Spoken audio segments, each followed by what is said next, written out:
ওমর ফারুক রাদিয়াল্লাহু তাআলা আনহু একদিন এক গ্লাস মধু নিয়ে, রাষ্ট্রের মধু নিয়ে এসেছেন বাড়িতে। বাড়িতে এসে বলছেন, বউরে, এই শুধু আমাদের মধু নয়, 5টা পরিবার নিতে হবে, এটা ভাগাভাগি করতে হবে, 4 জন প্রতিবেশী এবং আমরা 5টা সমান ভাগে ভাগ করে একটা ভাগ আমরা নেব, আর বাকি 4টা ভাগ প্রতিবেশীর কাছে দিয়ে দিবা। এই যে তোমার হাতে দিলাম। স্ত্রী হাতে মধুর বোতল দেওয়া 1 মিনিট পার না হতে এবার বলছেন, আমার স্ত্রী, মন খারাপ করো না, মধুর বোতল আমি তোমাকে ভাগ করতে দেব না। বলুন তো, কোন স্বামী যদি বউ কেমন দায়িত্ব দেওয়ার পর আবার যদি সেই বোতলটা ফেরত নেয়, গন্ডগোল কি লাগতে পারে? হ্যাঁ, আস্তে আস্তে কয়। মনে আপনাদের বউগুলো সব রাবিয়া বস্ত্রী হয়ে বসে আছে, কি লাগবে কিনা বলেন? খালি লাগবে না, তোমার সঙ্গে সংসার করে আমার জীবনই তো শেষ হয়ে গেল। কেন? বিশ্বাসই করো না তুমি আমার, কি ঠিক কিনা? এখন আমার বিশ্বাস করো তুমি? এরকমই হতো। কিন্তু ওমর ফারুকের বউ তার আমার আপনার বউয়ের মতো না। উনি কিচ্ছু বললেন না, একটু মনক্ষুণ্ণ তো হওয়া স্বাভাবিক, মানুষ তো, মানবিক তো। উনি ফেরত দিলেন, কিচ্ছু বললেন না। তিনি বোতলটা নিয়ে চলে গেছেন প্রতিবেশীর ঘরে। প্রতিবেশীর ঘরে গিয়ে বললেন, বউ, আমার বউকে দায়িত্ব দিয়েছিলাম, কিন্তু সেই দায়িত্ব আমার বউকে না দিয়া, ও প্রতিবেশী এইদিকে আসো, তোমাকে দায়িত্ব দিলাম, সমান 5টা ভাগ করবা, একটা ভাগ তুমি আমাকে দিবা। ওনার অংশের একটা ভাগ নিয়ে চলে আসছেন, নিজের স্ত্রীর সামনে গিয়ে বলছেন, আমার স্ত্রী, আল্লাহর কসম করে বলি, আমি তোমাকে সন্দেহ করি নাই। আমি রাষ্ট্র চালাই, তুমি আমার পরিবার চালাও। আমার সন্তানগুলো তুমি যদি না দেখতে, আমি রাষ্ট্র চালাতে পারতাম না। আমার বড় তুমি একজন সহযোগী, আমার বড় উপকার করতে পারো তুমি। আমার স্ত্রী, শোনো, এই যে মধুটা নিয়ে এসেছে, আমার অংশের মধু আমি নিয়ে আসলাম, তোমাকে দিলাম। তোমাকে ভাগ করতে দেইনি কেন? এই মধুটা যখন আমি ভাগ করতে যাবো, তুমি যখন ভাগ করতে যাবে, মধু তো তরল জিনিস, যখন ভাগ করতে হবে হাতের অবশ্যই সহযোগিতা লাগবে। হাতের মধ্যে 1 ফোঁটা হোক 2 ফোঁটা হোক মধু তো লাগতেই পারে। এই 1 ফোঁটা 2 ফোঁটা মধু আমাদের ভাগে বেশি আসুক, এটা চাই নাই মনে করে মধুভাগের দায়িত্ব আমি অন্যজনকে দিয়ে দিয়েছি। একটু জোরে বলে সুবহানাল্লাহ। কি ছিলেন আর কি হলেন? কি ছিলেন, কি হলেন? ছেলে ঘোড়া কিনতে গেছে। ওমর ফারুকের ছেলে কি কিনতে গেছে? ঘোড়া। আমার কথা কি কষ্ট পাচ্ছেন নাকি আপনি? ঘোড়া কিনতে গেছে। ঘোড়া কিনতে গিয়ে ছোট ঘোড়া কিনে বড় করবেন, মোটা তাজা করে বেশি দামে বিক্রি করবেন। ঘোড়া কিনে এনে খাওয়াবেন কি? ওমর ফারুক যেই বাড়িতে থাকেন সেই বাড়ির জায়গাটা হলো রাষ্ট্রের জায়গা। ওই বাড়ির পিছনে কিছু ঘাস ছিল, সেই ঘাসগুলো ওই ঘোড়াকে খাওয়ায় খাওয়ায় ধীরে ধীরে বড় করেছেন। কিন্তু ঘাসটা হলো রাষ্ট্রের জায়গার ঘাস। ওমর ফারুক কোনোদিন কিচ্ছু বললেন না। ঘোড়া বড় হয়ে গেছে, একদিন দেখেন ঘোড়া নাই, তার ছেলেও নাই, কোথায় গেছে? ঘোড়া বিক্রি করতে গেছে। সেই দিন তিনি কোথাও না গিয়ে স্টিল বাড়িতে বসা, তিনি দরজায় এসে যখন ঘোড়া নেড়েছে ছেলে, তিনি সামনে গিয়ে দাঁড়ায় বলছেন, আমার সন্তান রে, ঘোড়া কি করছো? বিক্রি করেছি। কিনছিলা কত দিয়ে? এত দিয়া। বিক্রি করছো কত দিয়ে? এত দিয়া। লাভ হয়েছে কত? এত টাকা লাভ হয়েছে। ওমর ফারুক বলছেন, আমার সন্তান, আমার সন্তান, মন খারাপ করো না, যে দামে কিনেছো এবং যে দামে বিক্রি করেছো, মাঝখানের যে লভ্যাংশ, এই লভ্যাংশ তুমি নিতে পারবা না। এই লভ্যাংশ রাষ্ট্রীয় কোষাগারে জমা দিতে হবে, কারণ ঘোড়া তোমার হতে পারে, কিন্তু ঘাস হলো রাষ্ট্রের জায়গার ঘাস। আল্লাহু আকবার বলেন, আল্লাহু আকবার। রাষ্ট্রের জায়গার ঘাস খেয়ে আর সেই ঘোড়ার লাভ তুমি নিবা, এটা হতে পারে না। রাষ্ট্র এটার লাভ পাবে, তুমি মূলটার দাম নাও। সুবহানাল্লাহ বলবেন না? জোরে বলে সুবহানাল্লাহ। সাইয়েদনা আবু বকর রাদিয়াল্লাহু তাআলা আনহু যখন রাতের বেলা জনগণকে দেখতে নামতেন খালি পায়ে, কি পায়ে? খালি পায়ে হাঁটতেন। একদিন ওমর ফারুক বললেন, আপনি খালি পায়ে হাঁটেন কেন? আপনার পা তো পাথর দিয়ে ফেটে যাবে, চামড়া ফেটে রক্ত বের হবে। সাইয়েদনা ওমর ফারুক বলেন, আপনার পা তো ফেটে যাবে।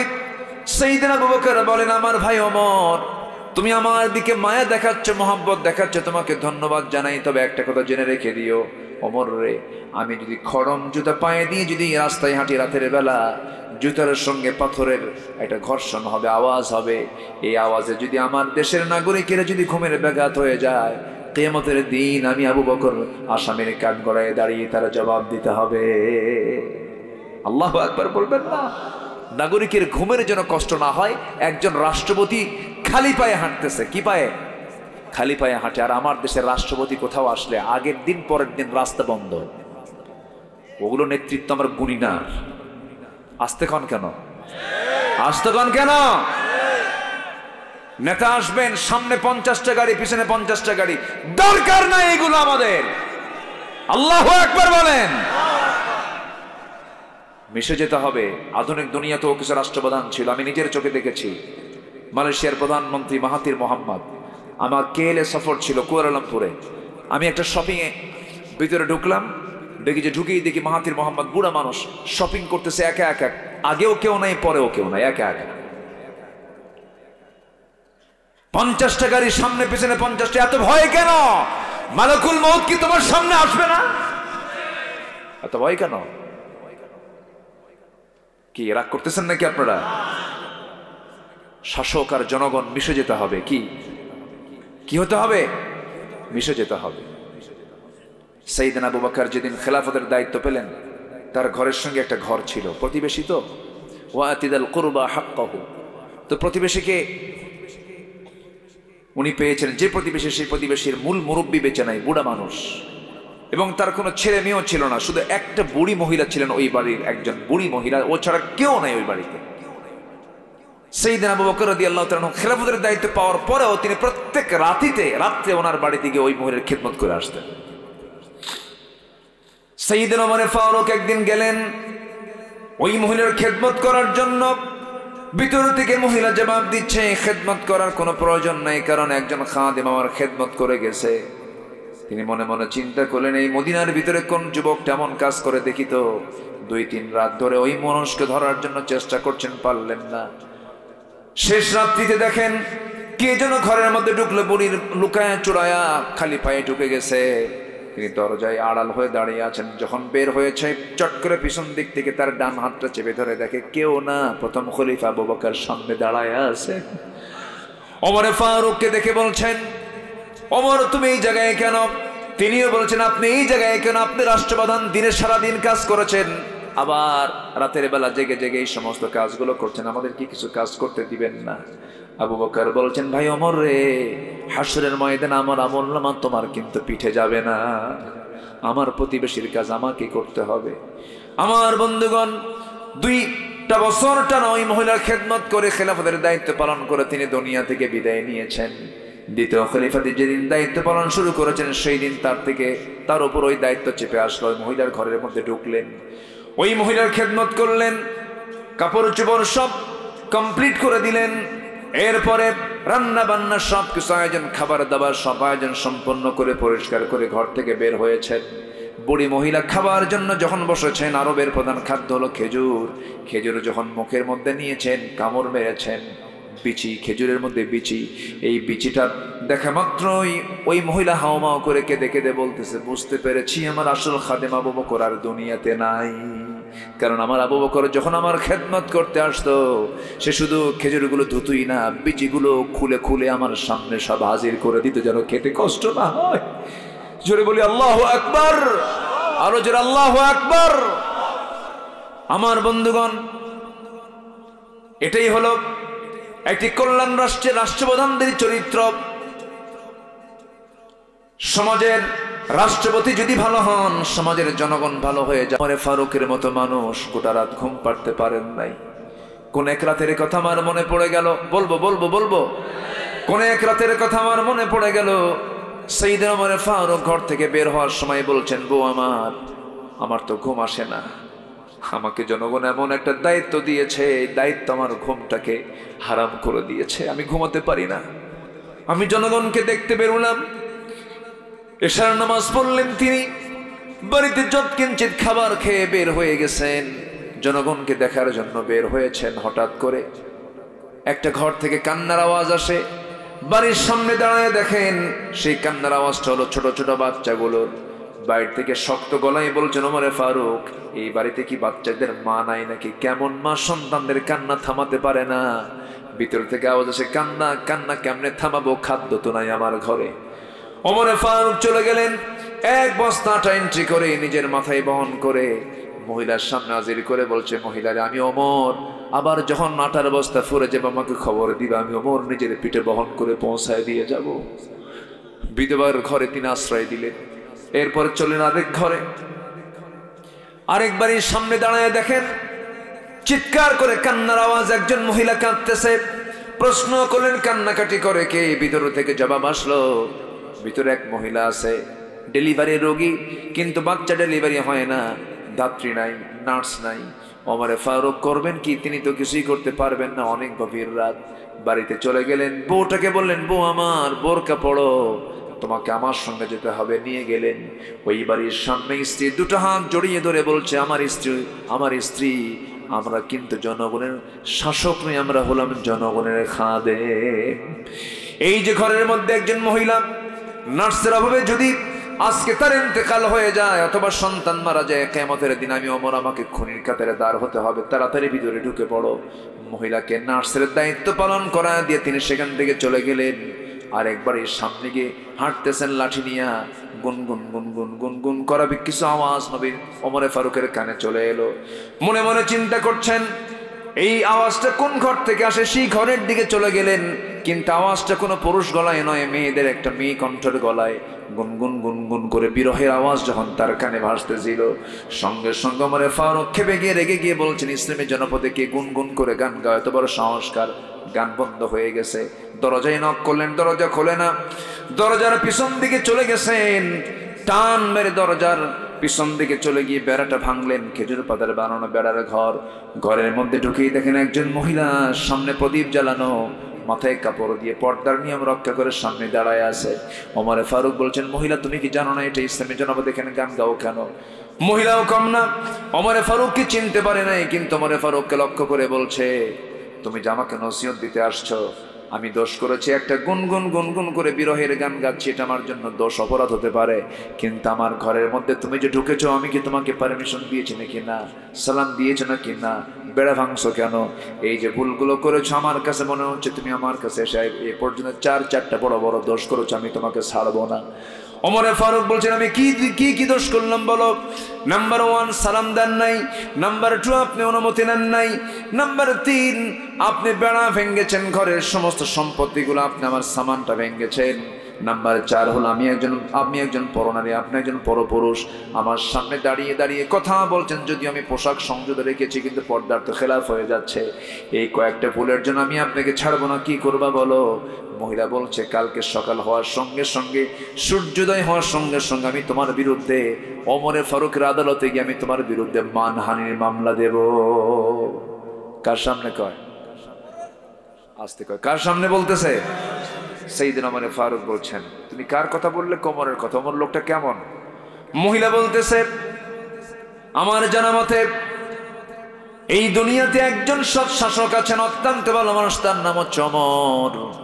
ওমরে ফারুক এবার বলছেন, আমার তো জানা মতে, আমি জানি, আমি তো বুঝি ওমর লোকটা ভালো না। নিজের কথা কি ভালো বলা যায়? ওমর লোকটা ভালো না। এবার মহিলা খেপে গিয়ে বলছে, কি বললা তুমি? ওমরের বিরুদ্ধে কথা বললা, আরেকটা দোষ যোগ হলো। আল্লাহু আকবার বলবেন না? তোমারে ছাড়া হবে না, তুমি কার বিরুদ্ধে তুমি কথা বললে? ওমরে ফারুক মাথা নিচু করে চোখের পানি ফেলতে ফেলতে বলছে, আল্লাহ, এই মহিলার দোয়া তুমি আল্লাহ কবুল করে না। জোরে বলেন সুবহানাল্লাহ, জোরে বলেন সুবহানাল্লাহ। আমরা মানুষের দোয়া পেতে চাই মুখ দিয়া না দিল দিয়া? বলেন বলেন, মানুষের দোয়া পেতে চাই আমরা মুখ দিয়া না দিল দিয়া? দিল দিয়া, দিল থেকে যে দোয়া, সেই দোয়াটাই কাজে আসে। বাপ মা যদি দিল থেকে কোনো সন্তানের জন্য দোয়া করে, পৃথিবী খুলতে তার কিচ্ছু লাগবে না, পৃথিবীও তার জন্য, আখিরাত আর জান্নাতও তার জন্য। আল্লাহু আকবার বলো। দোয়া, ঘড়ি তো আজকে ব্যাপক ঘুরতেছে, বুঝলাম না, কি আলোচনা চালাবো? জোরে বলি ইনশাআল্লাহ। খুব সুন্দর মানুষ আপনারা।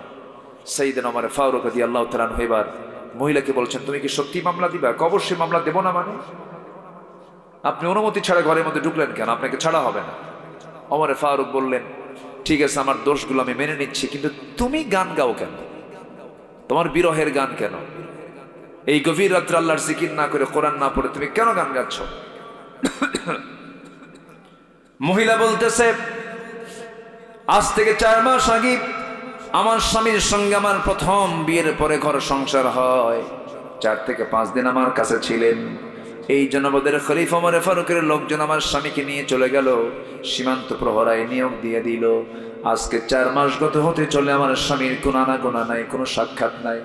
রাতের বেলা নামাজ পড়ে ঘুমিয়ে পড়েছি, মধ্যরাত ঘুম ভেঙে গেছে, আমার স্বামীর প্রেম আমার ভিতরে জেগে উঠেছে।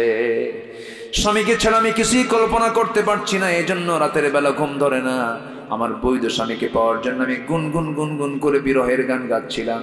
ওমর ফারুক মনে মনে চিন্তা করছেন, দোষ তো আরেকটা যোগ হলো, দোষ তো আরেকটা যোগ হলো। কি শাসক তারা ছিলেন, আল্লাহু আকবার বলবেন না? কি শাসক তারা ছিলেন। আর ক্ষমতায় থাকার জন্য কতগুলো যুবককে শেষে মেরেই ফেলল। হ্যাঁ, হাজার হাজার যুবকের লাশ আমার নিজের 2 চোখ সাক্ষী। আমি ঢাকায় ছিলাম সে সময়, স্টিল নাও ঢাকা। কিভাবে পাখির বাচ্চার মতো গুলি করে হত্যা করা হলো। এটা মানবের কাজ নয়, দানবের কাজ। পাশবিক হৃদয় হতে হয় এগুলো। যা করেছে তারা, আল্লামা সাইদিকে পর্যন্ত তারা রেহাই দেয়নি। চিন্তা করা যায়, আল্লামা সাইদি দেশের একটা সম্পদ, একজন কিংবদন্তি, একটা ইতিহাস। ওরা চেয়েছিল মেরে ফেললেই মনে হয় ইনিংস শেষ হলো, না, আগুনে ফুঁ দিলে নিভে যায়, আবার আগুনে ফুঁ দিলে দ্বিগুণ দ্বিগুণ জ্বলে ওঠে। 2023 সালের 4 আগস্ট চিকিৎসার নাম করে তাকে জেলখানা থেকে হসপিটালে জোর করে নিল। বলা হলো, হুজুর আপনি অসুস্থ। উনি বলেন, আমি যে অসুস্থ আমি নিজেই তো জানি না। জোর করে নিয়ে চলে গেল হসপিটালে। চিকিৎসার নাম করে সুস্থ মানুষকে হসপিটালে ভর্তি করে পরিকল্পিতভাবে হিন্দুস্তানের প্রেসক্রিপশন নিয়ে একদম সাজানো নাটক তৈরি করে তাকে বিষ প্রয়োগ করে হত্যা করা হয়েছে। তাফসীর মাহফিলের এই প্ল্যাটফর্ম থেকে সুস্পষ্ট ভাষায় আমরা জানান দিতে চাই, অবিলম্বে আল্লামা সাইদির যারা খুনি, ওদেরকে ফাঁসির মঞ্চে ঝুলিয়ে মারা হোক। এ মতের পক্ষে রাজি আছেন কারা কারা? হাত উঁচু করে দেখান মুসলমান।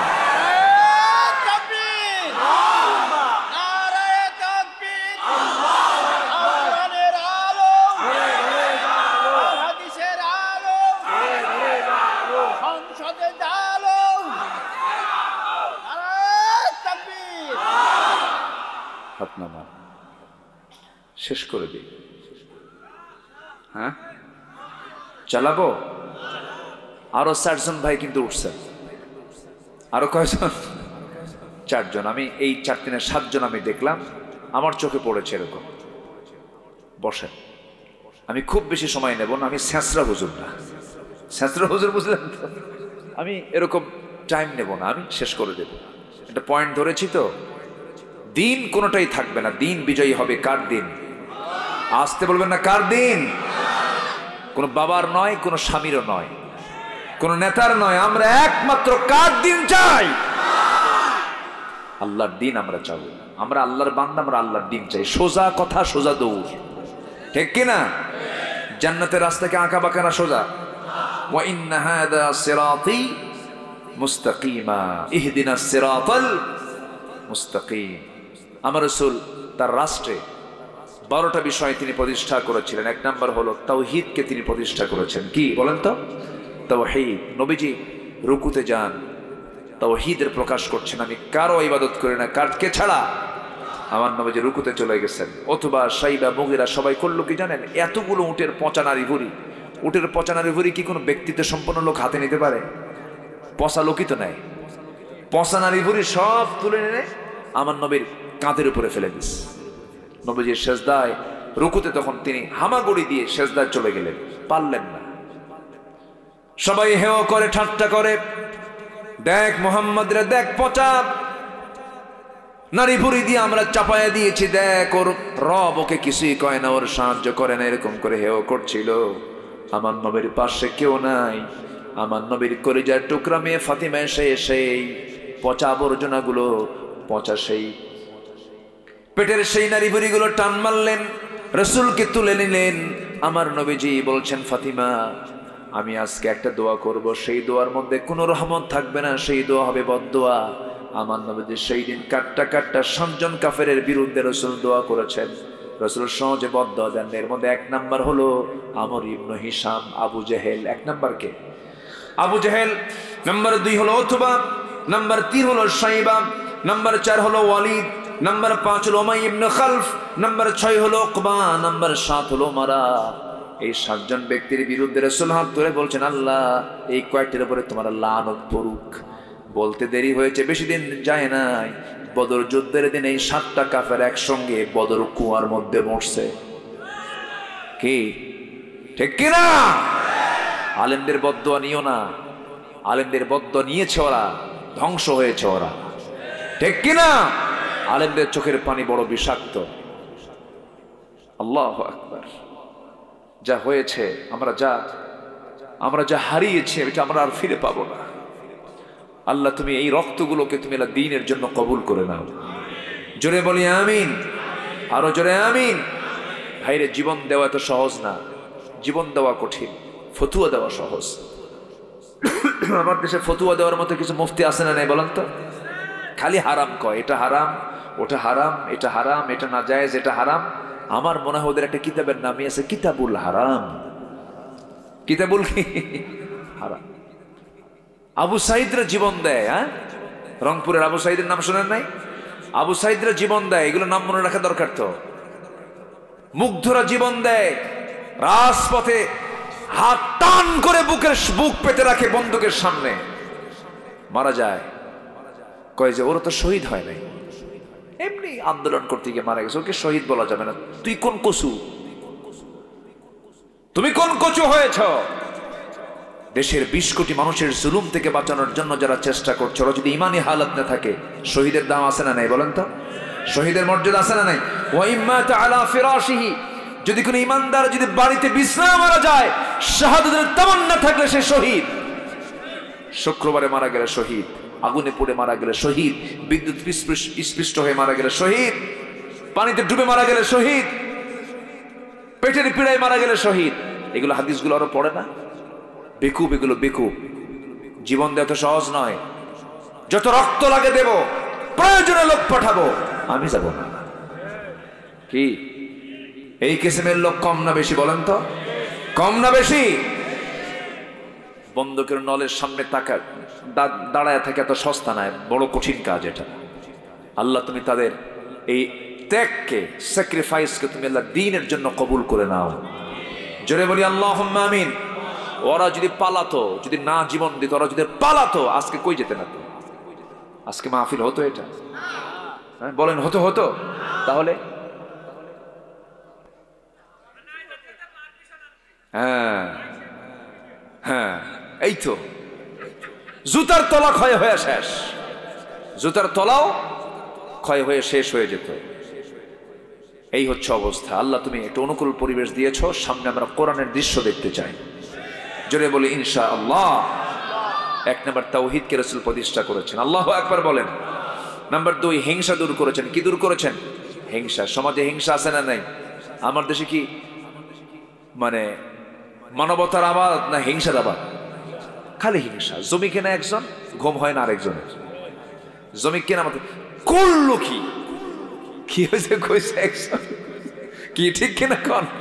জমি কেনে একজন আর মাথায় থাপড়ায় আরেকজন। হাই রে, হলোটা কি? হিংসা। একজনের ছেলে ভালো একটা চাকরি পাইছে, হাই রে হাই রে হাই রে, ও আলহামদুলিল্লাহ কবে কখন লা হাওলা ওয়ালা কুওয়াতা ইল্লা বিল্লাহ কর। আছে না নাই বলেন তো? আছে না নাই? যখন এরকম মনে হবে আপনার ভিতরে, তখন ভাববেন যে আপনার ঈমান ক্যান্সার আক্রান্ত হইয়া গিয়াছে, ঠিক কিনা? ঈমানের ক্যান্সার হলো হিংসা। ঈমানের ক্যান্সার কি? ঈমানের ক্যান্সার হলো অহংকার। ঈমানের ক্যান্সার কি? অহংকার। এগুলো থাকা যাবে না। আমার নবীজি শোনেন, এগুলো আসে কিন্তু আসতে দেওয়া যাবে না, আসতে দেওয়া যাবে না। আমার নবীজির সময় হুনাইনের একটা যুদ্ধ হয়েছিল। কিসের যুদ্ধ বলেন তো? হুনাইন যুদ্ধ। হুনাইন যুদ্ধের সময় আমার নবীজি যুদ্ধলব্ধ সম্পদগুলো, গনিমতের মালগুলো সবগুলো তিনি করলেন, আরবের মাঝে বন্টন করলেন, কুরাইশদের মাঝে বন্টন করলেন, কিন্তু আনসার সাহাবীরা পেল না। আনসার সাহাবীরা যখন পেল না, আনসার সাহাবীদের মনটা খারাপ হয়ে গেল। হুজুর সব তাদের দিয়ে দিলেন, কারণ হুজুর বংশ কুরাইশ, পাইছো কুরাইশা, রাসূল কুরাইশদের সঙ্গে মিশে গেছে, রাসূল আমাদের ভুলে গেছে। কি কথা কি বুঝতেছেন আপনারা? তাহলে কি কি হয়, এরকম প্যাঁচ লাগে না? এগুলো প্রেক্ষাপটগুলো বুঝতে হবে। তো আনসার সাহাবীদের মধ্যে কিছু কিছু আনসার সাহাবী বলেন রাসূলই মিশে গেছেন তাদের মধ্যে, আমাদের দিল না কিছু, আমাদের দিল না কিছু। আমার নবীর কানে সংবাদটা গেল, রাসূল এটাকে মাথায় নিয়ে সংকট তৈরি করলেন, সমাধানের পথ খুঁজলেন। দেখেন রাসূলের কন্ট্রোলিং পাওয়ারটা দেখেন, আমার নবীজি কি করলেন দেখেন। এই সময় সাহাবীরা বলতেছে রাসূল কি করছেন? নিজের বংশের লোকের সঙ্গে মিশে গেছে, সব সম্পদ দিয়ে ওদেরই শেষ, আমাদের দিল না কিছু। বলেন কত বড় একটা কথা নবীর শান। আমার রাসূল শুনলেন কিন্তু কিচ্ছু বললেন না, এটা তেজোদ্দীপ্ত একটা ভাষণ দিলেন। আমার নবীজি বললেন আলা তারাদাউনা ইলা মা'শারাল আনসার আইয়াযহাবান নাসু বিশাতিন ওয়াল বাঈর ওয়া তারজিউ বিরাসূলিল্লাহি ইলা রিহালিকুম। রাসূল বলছেন তোমরা কি মনে করছো জানি না, আরবের সেই সংকটে থাকা অভাবী আরবের কুরাইশ আরবের লোকেরা অভাবী হবার কারণ আমি তাদের কাছে দিয়ে দিলাম হলো ছাগল ভেড়া, তারা ছাগল ভেড়া নিয়ে তাদের ঘরের মধ্যে চলে গেছে, আর তোমরা তোমাদের রাসূলকে নিয়ে তোমাদের ঘরের মধ্যে ঢুকেছো, তোমরা কি খুশি হও নাই? জোরে বলেন সুবহানাল্লাহ। ছাগল ভেড়া বেশি দামি না তোমাদের রাসূল বেশি দামি? সাহাবীরা কান্দে আর কয় হুজুর ভুল হয়ে গেছে। জোরে বলেন সুবহানাল্লাহ। ওদেরকে দিলাম ছাগল ভেড়া আর আমি তোমাদেরকে সাথে, আমি তোমাদের ঘরে আমি রাসূল ঢুকে গেলাম, যাও তোমরা কি উত্তম মনে করো না? সাহাবীরা কেঁদে কেঁদে বলছে হুজুর আমরা আপনাকে পাইছি এটাই খুশি। জোরে বলে সুবহানাল্লাহ। আমার নবীজি এরকম করে কন্ট্রোল করেছেন। নবীজির 4 স্ত্রী, এক স্ত্রী তো পালা কঠিন, কি সহজ? মেয়েরাও চায় আমার স্বামীর কয় বউ থাক, আস্তে আস্তে কয় এখানে কি সবার 4 বউ নাকি? প্রত্যেক বউরা স্বামীর কয় বউ চায়? আমি একটাই, কোনো কাহিনী চলবে না, কি ঠিক না? কোন আমি একটাই, কোনো কাহিনী বেশি কিছু করলে কিন্তু খাইয়া ফেলানো, কি কথা বোঝেন?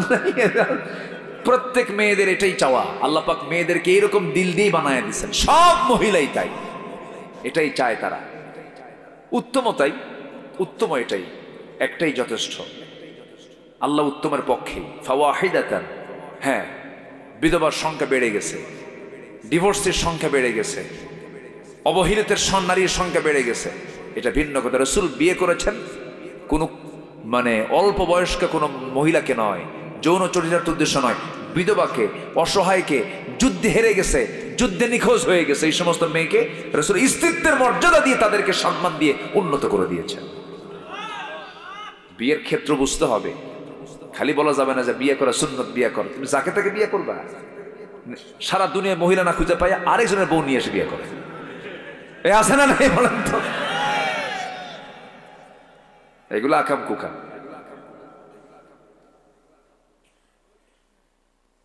আমার নবীজির 4 স্ত্রী, কেউ বলতে পারতেছে না রাসূল কাকে বেশি ভালোবাসেন। 4 জনই গন্ডগোল লাগে, কয় যে আমারে রাসূল বেশি ভালোবাসে, আরেকজন আমারে রাসূল বেশি ভালোবাসে, 4 জনই সমান সমান। রাসূল কি ভালোবাসা দিয়েছেন দেখেন। 4 জন একসঙ্গে এসে রাসূলের সামনে বলে হুজুর আপনি সত্যি করে বলেন তো কাকে বেশি ভালোবাসেন? আমার নবী যখন কার নাম বলবেন বলেন তো? নাম বললে কি নিরাপদ না বিপদ?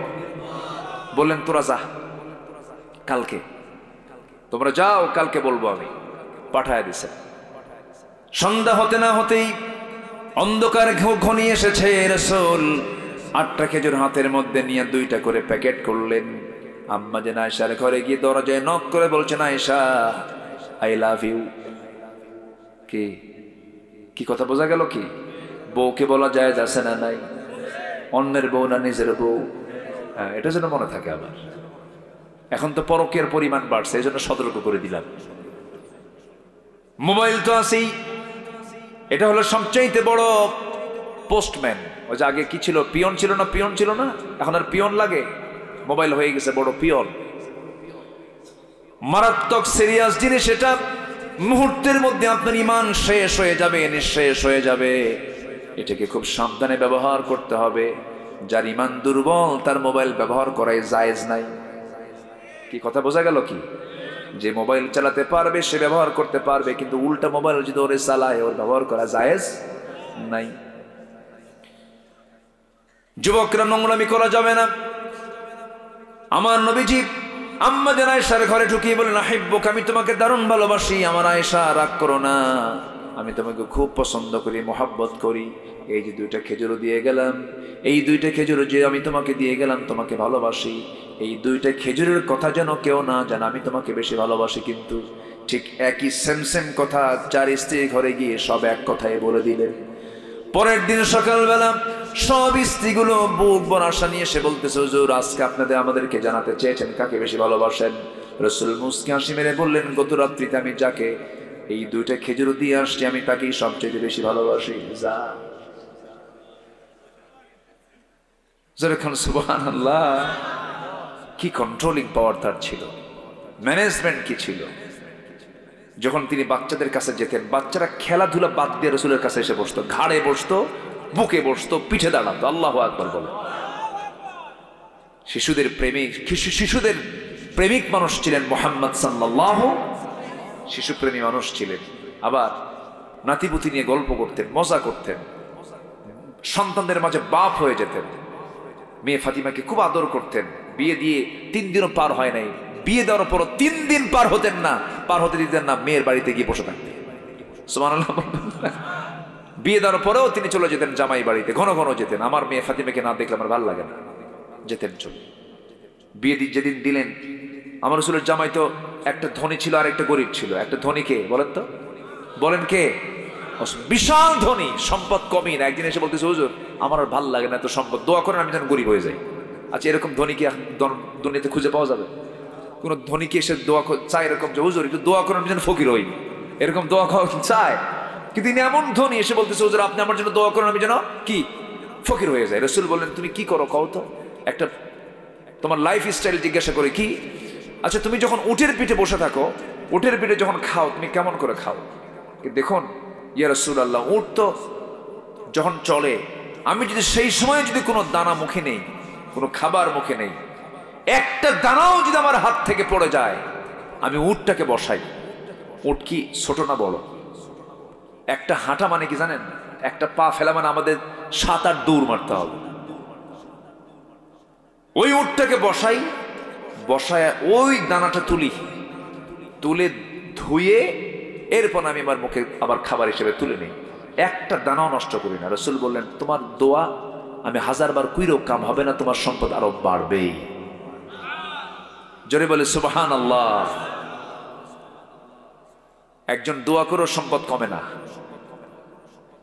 আরেকজন হলেন বিশাল ফকির, একজন বিশাল ধনী, আরেকজন বিশাল ফকির। মেয়ে ফাতিমাকে বিয়ে দিয়েছেন বড় ফকিরের সাথে, ঘর নাই বাড়ি নাই। রাসূল বিয়ে দিয়ে বলছেন, মা এমন স্বামী তোমাকে দিলাম, ঘর না থাকতে পারে, বাড়ি না থাকতে পারে, কিন্তু কলিজাটা তাকওয়া দিয়ে ভরা। যাও সংসার করে খাও, কিন্তু একটা কথা মা বলে দিলাম, মৃত্যুর দিন পর্যন্ত স্বামীর বিরুদ্ধে একটা নালিশ যেন আমার কানে কোনোদিন না আসে। কি সুন্দর করে বলেন, যাও তোমার ঘর শ্রেষ্ঠ ঘর, এখন স্বামীর ঘর করে খাও, আমার বাড়ি না, তোমার স্বামীর ঘর হচ্ছে তোমার আসল ঘর, যাও চলে যাও। আর আজকের মেয়ের বাপরা বিয়ের সময় কি কয় জানেন? মা যা বিয়ে দিলাম, ফোন দিবি, যদি কিছু হয় খালি ফোনে শুধু বলবি একবার, খাইয়া ফালাম। কি আছে না ভাই বলেন তো, আছে না ভাই? সংসার সুখের হবে? হবে না। রাসূল কি শিক্ষাগুলো দিয়েছেন বলেন আলহামদুলিল্লাহ। আমার নবীজি ম্যানেজ করেছেন সবগুলোকে, সব কন্ট্রোল করেছেন। আমরা সামাজিক হব, সোশ্যাল হব, জোরে বলি ইনশাআল্লাহ। যারা মুসলিম তারা হবে আনসোশ্যাল না সোশ্যাল? বলেন অসামাজিক হবে না সামাজিক হবে? সমাজে মিলেমিশে থাকবে, কোনো গন্ডগোল করবে না, হিংসা করবে না, গীবত করবে না। হ্যাঁ, চার দোকানে বসে কি জেকের হয় না গীবত হয়? আজ থেকে জেকের হয় না গীবত হয়? বিড়িও খায়, গীবত করে। হাই রে, বিড়ি টানে। শীতের মধ্যে বিড়ির পরিমাণ কমে না বাড়ে? দাম্বা হাই রে, খাওয়া খায়, ইটের ভাটা ফেল। মানে মেলা আছে যেখানে কোনো গ্যাদারিং, এত গন্ধ বিড়ির, মশা পর্যন্ত বিরক্ত, এত খাওয়া খায়। আল্লাহ তুমি বাঁচাও এই সমস্ত নেশা থেকে জাতিকে, জোরে বলি আল্লাহুম্মা আমিন। আরো জোরে আল্লাহুম্মা আমিন। সবাইকে ফজর পড়বো, জোহর পড়বো, আসর পড়বো, মাগরিব পড়বো, এশা পড়বো, কারা কারা পড়বেন হাত তুলে দেখেন তো দেখি, জোরে বলি ইয়া আল্লাহ আমাদেরকে ফজর, জোহর, আসর, মাগরিব, এশা 5 ওয়াক্ত নামাজ আদায় করার তৌফিক তুমি আল্লাহ দিয়ে দাও। জোরে বলি আমিন, আরো জোরে আমিন। ওমরে ফারুকের সঙ্গে যে মহিলার কথোপকথন আমি কি শেষ করেছি? একটু কথা আছে না, শুনবেন না? জোরে বলি ইনশাআল্লাহ। সম্মানিত ভাইয়েরা, অনেক বাড়িতে মা বোন আছেন, মাহফিলে মা বোনরা আসছে কি? আসছে। আমার পিছনে মায়েরা আছেন, আলহামদুলিল্লাহ। আমার মাদেরকে একটু বলবো, পুরুষের চাইতে 1000 গুণে সহজ আপনার জান্নাতে যাওয়া। কিন্তু জাহান্নামী পুরুষ বেশি না মহিলা বেশি? কারণ কি জানেন? খালি চেহারা দেখায়। খালি কি দেখায়? খালি চেহারা দেখ। জানো আমি কত সুন্দরী, কি আছে না নাই বলেন তো? আছে। সুন্দরী দেখাতে হবে কয়জনকে? বলেন কয়জনকে? বলেন কয়জনকে? আর মহিলা মানুষগুলো ভেনলকেও দেখায়, হ্যাঁ, রাস্তার যারে পায় তারই দেখায়। এত সস্তা আপনি হয়ে গেলেন কেন? মার্কেটে যায় ঢং ঢং করে, দোকানদারের সামনে গিয়ে 3 পিস পইরা, চুলটা ছেড়ে দিয়া, লিপস্টিক লাগায়া, গালে আটা ময়দা লাগায়া দোকানদারের সামনে ফেল ফেল করে হাসে আর বলে, ভাইয়া এটা শাড়ি দেখানো যাবে কি? ওরে বাপরে বাপ, তার মাখার সিফাত কি দেখছেন? এরকম করে বলে। দোকানদার তো ভাষা শুনে তো চিত হয়ে পড়ে, ওর ইমান তো শেষ। শাড়ি একখান বের করে দোকানদার নিজেই শাড়িটা নিজের গায়ে লটকা দিয়ে বলে, আপা এই শাড়ি কিন্তু আপনাকে দারুণ মানাবে। ওটা আরেক বদমাইশ আছে না নাই? উল্টা দাওয়াত দেবে কি, ও উল্টা আরো ওর ইমান আরো নষ্ট করে। এই হলো অবস্থা। এগুলো করা যাবে না, এগুলো নোংরামি করা যাবে না। আমার মা, আপনাকে চাদর দিয়ে ঢাকতে হবে, আপনার সৌন্দর্যের সকল কিছু উৎসর্গ করতে হবে আপনার স্বামীর জন্য। আর আপনি যদি চামড়াটা ঢাকতে পারেন, পর পুরুষ থেকে আল্লাহ পাক 7টা জাহান্নাম আল্লাহ পাক আপনার জন্য ঢেকে দিয়ে জান্নাতের দরজা ওপেন করে দিবে। আল্লাহ তুমি মা বোনদেরকে বোরকা পরে সঠিক পর্দা পালন করার তৌফিক তুমি আল্লাহ দিয়ে দাও। এক কলেজের প্রফেসর বলেছে কয়েকদিন আগে, সে বলেছে কলেজে একটা মেয়ে নেকাব পরে মুখ ঢেকে এসেছে। প্রফেসর বলতেছে, তুমি নেকাব পরে আসছে কেন? মেয়েরা নেকাব পরলে ডাকাত ডাকাত মনে হয়। দেখছেন কত বড় ডাকাত ওটা? নেকাব পরলে নাকি ডাকাত ডাকাত মনে হয়। তুমি যদি নেকাবই পড়ো, মাদ্রাসায় যাও, কলেজে আসছো কেন? ওই সমস্ত শিক্ষকদের হাত পা বাইন্দা পেটা দরকার, ঠিক কিনা? ও মহিলার চেহারা দেখতে চায়, বুঝেন না? বদমাইশ শিক্ষক আছে না নাই? বদমাইশ শিক্ষক কিছু আছে না নাই? ওদের শিক্ষকদের কোনো যোগ্যতা আছে না। আল্লাহ তুমি মা বোনদেরকে দিন মেনে, শরিয়ত মেনে চলার তৌফিক দিয়ে দাও। এই আশাবাদ কামনা করছি। আমি আমার কথা আর বাড়াবো না, 12টা পার হয়ে গেছে। যা হয়েছে আমরা বলি আলহামদুলিল্লাহ, জোরে বলি আলহামদুলিল্লাহ। নামাজের মতো করে বসে, আমরা একটু নামাজের মতো করে বসে আমরা চাইবো কার কাছে? একটু জিকির করি, লা ইলাহা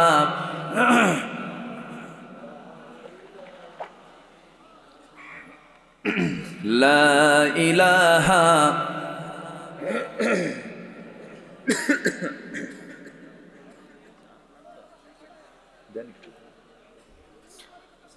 আরো জোরে, লা ইলাহা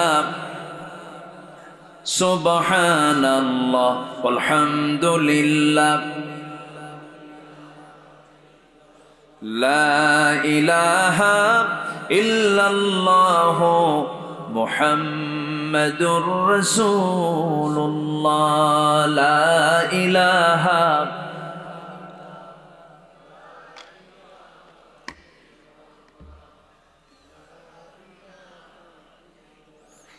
লা ইলাহা ইল্লাল্লাহ মুহাম্মাদুর রাসূলুল্লাহ সাল্লাল্লাহু। যে মাইকগুলো খুব ভালো, মাশাআল্লাহ, মাইকের সাউন্ডও ভালো। নামাজ কালাম পড়েন তো? ওয়াজ বেশি শোনে কে বলেন তো? নামাজ পড়ে নাই। ফজর পড়বেন না ইনশাআল্লাহ? তাও কিছু কয় না। এই ফজর পড়বেন না? পড়তে হবে ইনশাআল্লাহ। বলেন ইনশাআল্লাহ, যে আল্লাহ কবুল করুন। জোরে বলি আমিন। যে ফজরের দিক তাকিয়ে আমরা আর লম্বা সময় নেব না। শীতের রাত, কষ্ট হচ্ছে, মাটিতে বসে আছেন। আল্লাহ তুমি এই কষ্টকে তুমি আল্লাহ জান্নাতের কারণ বানায় দাও। জোরে বলি আল্লাহুম্মা আমিন। সবাই বলে সুবহানাকা আল্লাহুম্মা ওয়া বিহামদিকা আশহাদু আল্লা ইলাহা ইল্লা আনতা আস্তাগফিরুকা ওয়া আতুবু ইলাইকা।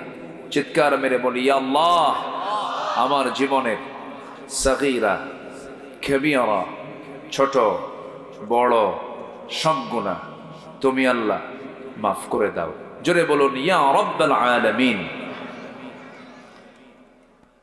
আমরা নামাজের মতো করে একটু বসি, একটু বিনয় হয়ে বসে আমরা আল্লাহর, একটু ঠান্ডা লাগবে না?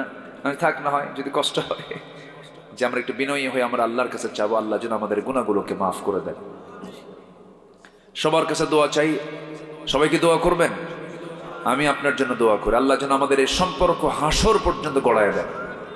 আমাদের আশরাফুল ভাই কোথায় আছেন? আলহামদুলিল্লাহ, মাশাআল্লাহ। আল্লাহ তুমি মাহফিলকে কবুল করো, জোরে বলি আমিন। আসুন আমরা আল্লাহর কাছে চাবো। কার কাছে প্রার্থনা করবো আমরা? আল্লাহর কাছে। জি, আল্লাহুম্মা আমিন। রব্বানা যালামনা আনফুসানা ওয়া ইল্লাম তাগফির লানা ওয়া তারহামনা লানাকুনান্না মিনাল খাসিরিন। গভীর রাত, নিঝুম রাত, জীবাণু রাত্রিতে চাঁদের মতো হাজার মুসলমান নরনারী নিয়ে তোমার কালামের একটা আয়াতকে সামনে রেখে দিন প্রতিষ্ঠার আন্দোলন করা দরকার। দিন প্রতিষ্ঠা আমাদের দিন নিয়ে কিছু কথা বলেছি, কাঙ্গাল ফিকারের মতো দুটো হাত পেতেছি আল্লাহ। তোমার পছন্দের যারা বান্দা খোলাফায়ে রাশিদিনদের খেলাফত নিয়ে, তাদের শাসন কার্য নিয়ে কিছু কথা বলেছি। তোমার শাহী দরবারে কাঙ্গাল ফিকারির মতো দুটো হাত পেতেছি আল্লাহ। গুনার দিকে নজর দিও না, বান্দা মনে করে তামাম জিন্দেগির গুনাহগুলোকে মাফ করে দাও। জনম দুঃখিনী মা যারা বিদায় নিয়েছেন, জিন্দেগির গুনাহগুলো মাফ করো, কবরগুলোকে জান্নাতের টুকরা বানায়া দাও। রব্বিরহামহুমা কামা রব্বায়ানি সগীরা, রব্বিরহামহুমা কামা রব্বায়ানি সগীরা। আল্লাহ তাআলা বিশেষ করে এই মাহফিলের আয়োজন যারা করলেন, শোনার জন্য দূর দূরান্ত থেকে যারা আসলেন, বিনিময়ে কিয়ামতের কঠিন ময়দান যেদিন কেউ কাউকে চিনবে না, এমনকি মা সন্তানকে পর্যন্ত অস্বীকার করে বসবে, যেদিন মানুষ কাঁদতে কাঁদতে চোখের পানিগুলো পড়ে যাবে, চোখ থেকে রক্ত বের হওয়া শুরু হয়ে যাবে, সেই কঠিন মুসিবতের দিন এই মাহফিল সবার জন্য নাজাতের মাধ্যম তুমি আল্লাহ বানাইয়ে দিও। ও আল্লাহ, তোমার বান্দাগুলোর মনের কোন যাতনা তুমি আল্লাহ ভালো করে জানো, সব ঠান্ডা করে দাও। আশপাশে যত মাইয়াত শুয়েছেন কবরগুলোকে জান্নাতের টুকরা বানায় দাও। আয় আল্লাহ তাআলা, আমরা যারা আমিন আমিন করছি, যার জন্য এক মাকসুদ তুমি আল্লাহ দয়া করে কবুল করে নাও। মাহফিল কমিটিকে তুমি আল্লাহ দয়া করে কবুল আর মঞ্জুর করে নাও। আমার আশরাফুল ভাইকে কবুল করো, ইমরান ভাইকে কবুল করো। সবার নাম তো আমার জানা নাই, যারা যা চাওয়া তুমি আল্লাহ পাওয়া করে দিও। দুনিয়া থেকে কোন দিন বিদায় হব জানি না, ডান হাতে আমলনামা না আসা পর্যন্ত আমাদের মরণ দিও না। বাবা গেছে, মা গেছে, ভাই গেছে, বোন গেছে, আমরা সবাই একদিন চলে যাব, কবরে শোয়া দেবে। আল্লাহ তোমার কাছে ফরিয়াদ করি, তোমার পছন্দের বান্দা না হওয়া পর্যন্ত আমাদের মরণ দিবা না। ফিলিস্তিনকে বাঁচাও, কাশ্মীরকে বাঁচাও আল্লাহ। মেহরবানি করে মুসলমানদের বাইতুল আকসা তুমি আল্লাহ মুসলমানদের হাতে তুলে দাও। আল্লাহ তাআলা যেদিন মরে যাব রে, টান মেরে কবরের দিকে নিয়ে চলে যাবে, কবরে শোয়া দেবে, 24 ঘন্টা লাগবে না। মাথার চুলগুলো খসে খসে পড়বে, 3 দিন যাবে না, চামড়াগুলো গলে গলে পোকার পেটের খাবার হয়ে যাবে। মাত্র 7টা দিন পেটের নারী ভরে সব চোখ মুখ কান নাক বের হওয়া শুরু হয়ে যাবে, কিম্বুতকি মাকার চেহারা হয়ে যাবে।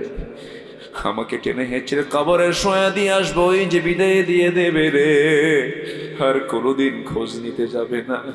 আল্লাহ, এই 3টা মাস পর যদি কবর খনন করে দেখা হয়, কয়েকটা হাড় ছাড়া কিচ্ছু খুঁজে পাওয়া যাবে না রে। মাথার চুলে শ্যাম্পু দিলাম, ওই চামড়াতে কত তেল সাবান লাগালাম, সব মাটি খেয়ে শেষ করে ফেলবে রে, পোকার খাবার হয়ে যাবে রে। এই তো দুনিয়ার নিয়ম রে আল্লাহ। সে অন্তিম সময় যখন চলে আসবে, জবানে জারি করে দিও লা ইলাহা ইল্লাল্লাহু মুহাম্মাদুর রাসূলুল্লাহ। আসসালামু আলাইকুম ওয়া রাহমাতুল্লাহি ওয়া বারাকাতুহু।